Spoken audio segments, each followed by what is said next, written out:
Okay, welcome to a new episode of Nate's MMA Corner. I'm Nate. If you watch my show, you're in my corner. Today's episode is a pre-fight show for UFC 203. Miocic versus Overeem for the UFC heavyweight title. And this is a stacked card from top to bottom. The prelims, Fight Pass prelims all the way to the main event.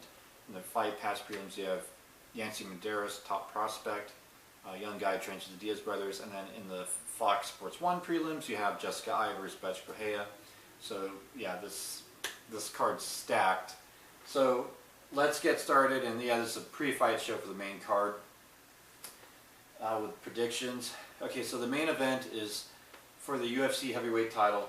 Stipe Miocic, the UFC heavyweight champ, defending for the first time against Alistair the Reem Overeem, one of my all-time favorite fighters in the sport. Stipe, I love you too, man. It was great meeting you in Las Vegas. Okay, so the way I have this fight going is, yeah, two big heavyweight fighters, knockout power. Are they going to stand and bang that first round? I don't think so. I think Overeem's going to play it smart. He's going to be running around in circles, dodging every shot that Stipe throws for the first round. And then Alistair, he's going to time his shots. He's going to throw maybe some leg kicks here and there, but nothing big that first round. The first round is basically going to be a feeling out process. Stipe may try to take it to the ground. May. If he does, Stipe is great at wrestling, great at jiu-jitsu, but he doesn't get the takedowns because Alistair has underrated ground game. I think the ground game cancels out here, so it stays standing. They maybe clinch for a little bit. Alistair breaks it off. He keeps running around. He'll throw maybe just a couple jabs to kind of keep him at bay, and then throw some leg kicks. And then that's going to be the first round, and I don't think a lot's going to happen that first round. Then when the second round starts, you're going to see Alistair Overeem go, okay, I can time him now, and you're going to see a big shot where Stipe just gets knocked out. Yeah, I think that's how this fight ends up. You're just going to be stunned. Everyone's going to be like, wow. It could be a big knee. It could be a roundhouse kick. It could be a big elbow. It could be a big jab, overhand right. Probably not an uppercut. I think we're looking at maybe a left hook. Yeah, so I got Overeem winning by second round KO. And again, sorry Stipe, love you, man. You're also one of my favorite fighters, but I just think it's Overeem's night. I think stylistically, Overeem is a bad matchup for you, Stipe, and it's just that time. I think if Stipe fought, say, Cain Velasquez, I think stylistically he could beat Cain Velasquez because ground game would neutralize and would stay standing, and Stipe, I think, has a better boxing than Cain. In this case, Stipe has good boxing, but Alistair has K1 world champion caliber kickboxing. I think leg kicks will slow down Stipe, and then Overeem will time some punches, and then maybe throw some kicks as well in the mix. And then we're going to see a big flashy knockout in the second round after kind of not a lot happening in that first round. So that's my prediction. Then in the co-main event, we have essentially a possible number one contender match in the heavyweight division. Travis Brown versus former UFC heavyweight champ who lost the belt to Stipe Miocic, Fabricio Werdum. Now, Fabricio Werdum, we all know, has great jiu-jitsu skills. And his stand-up's pretty good. I think he just overcommitted on some shots in the Stipe match, and it cost him. He got caught. I think Werdum learned from this match. And so I think Werdum in this fight goes for, tries to make it a ground game more so, because I think he remembers the first Travis Brown fight, how it went 5 5-minute rounds, and how he doesn't want to take a lot of damage in this fight. So I think he's going to play it safe. He's going to go for some takedowns, and he's going to kind of pounce out Travis Brown in the first round a little bit, but Travis Brown will put up a struggle because Travis Brown has somewhat underrated ground game in his guard when someone goes in his guard. However, Verdum will get another takedown in the second round and then wear out Travis Brown even more and then work out a submission. So I think, yeah, by the time you get to the second round, Travis Brown's just going to be worn out from some ground and pound late in the first round of Fabricio Verdum. Then in the second round, I think you got Fabricio Verdum getting some ground and pound and then working a submission. I could see him getting a guillotine choke, possibly. Yeah, so that wraps up that fight.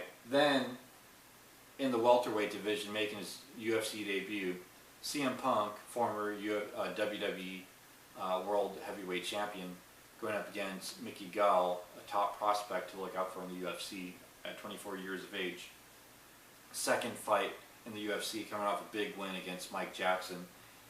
And in this fight, I got Mickey Gall winning TKO punches round one. I think this fight ends within the first 2 minutes. CM Punk loves his jiu-jitsu more than his striking, I think.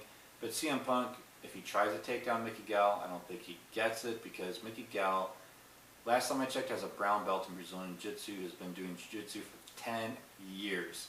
And he has age advantage, a speed advantage over CM Punk. And I think getting in Mickey Gall's guard and trying to work something is just not the best game plan. And then if you want to say standing, I think Mickey Gall has a better stand-up because it takes years and years and years and years to get great caliber stand-up. And CM Punk, yeah, I know he's been training hard, and he's been training hard in MMA striking for the last couple of years, but it'll probably take longer. Not to take anything away from his training staff. Love you, Anthony Pettis. Love you, Duke Rufus, by the way. Great trainers. But I think that CM Punk, it's going to be overwhelming what Mickey Gall's going to be able to throw at him, and I think Mickey Gall gets it done early to mid in the first round, and then this is going to be a good building block for Mickey Gall, and can't wait to see more of Mickey Gall. I think he's a guy that we can definitely say for now has a career in the UFC, but will he be champion?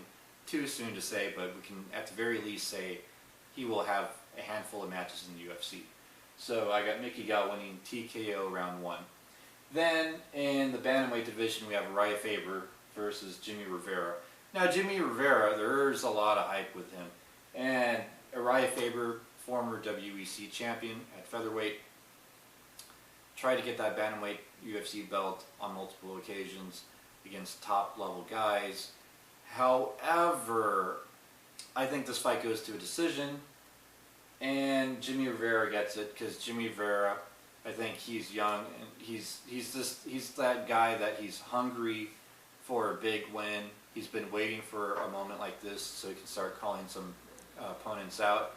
And not to take anything away from Uriah Faber, but I think Uriah Faber, this is just not his night. But I think Uriah Faber could beat most anyone else in the UFC bantamweight division.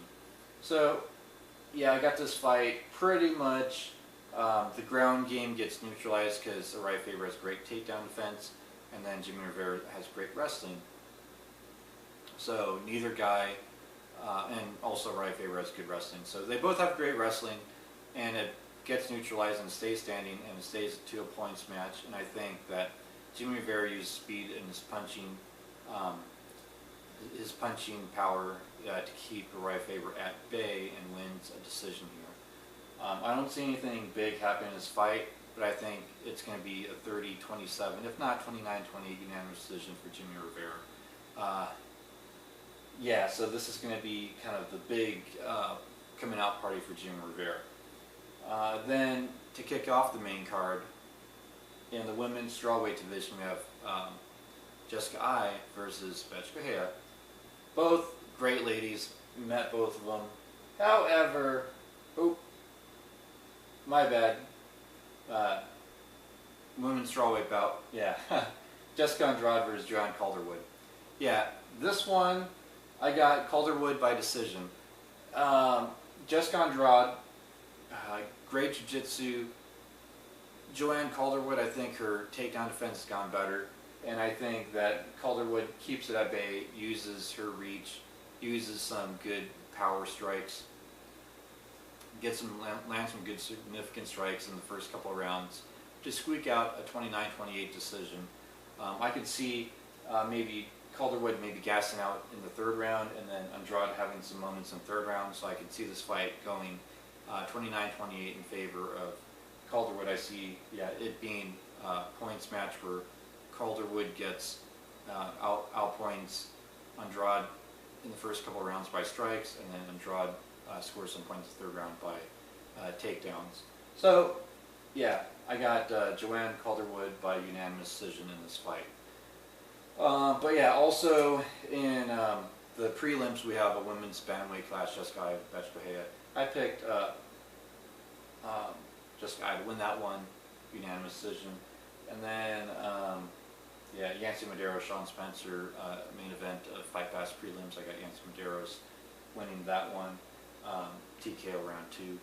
So yeah, this card is totally stacked. And then, yeah, that wraps up my pre-fight show for this great, amazing pay-per-view. Stay tuned in the coming days for my post-fight show, this amazing card. And until then, see ya.